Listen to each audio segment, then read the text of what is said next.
Kolesterol itu sebelum kita tahu ini naik atau turun, kita harus tahu dulu kolesterol asalnya dari mana. Jadi mayoritas kolesterol itu sebetulnya dibentuk dari dalam tubuh ya, dari metabolisme liver, dari hati.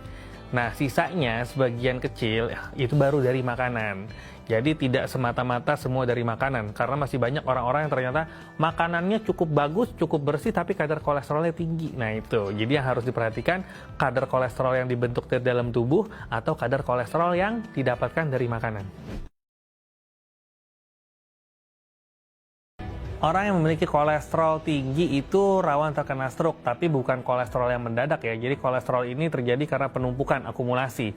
Jadi kalau kolesterolnya ini tinggi dalam jangka waktu lama, akan menyebabkan penumpukan lemak pada dinding pembuluh darah, terutama pembuluh darah yang rusak. Nah ini, jadi apabila pembuluh darah rusak ini terjadi penumpukan, lama-lama menutup aliran darah, disinilah terjadinya stroke. Makanan yang harus dihindari untuk mencegah resiko stroke yang pertama adalah makanan yang mengandung kadar garam tinggi ya. Karena kadar garam yang tinggi ini akan menyebabkan peningkatan dari tekanan darah ya.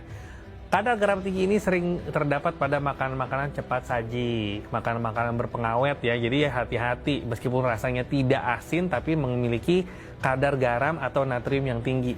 Kemudian yang kedua adalah makanan-makanan yang tinggi lemak ya, tinggi lemak ya. Tinggi lemak di sini misalnya makanan-makanan yang misalnya mengandung santan segala macam itu bisa menyebabkan kadar kolesterol yang meningkat. Tapi tentunya kadar kolesterol yang meningkat saja tidak cukup untuk menyebabkan stroke secara langsung, tapi harus dalam jangka waktu lama dan terjadi kerusakan pembuluh darah karena ada penyebab lainnya.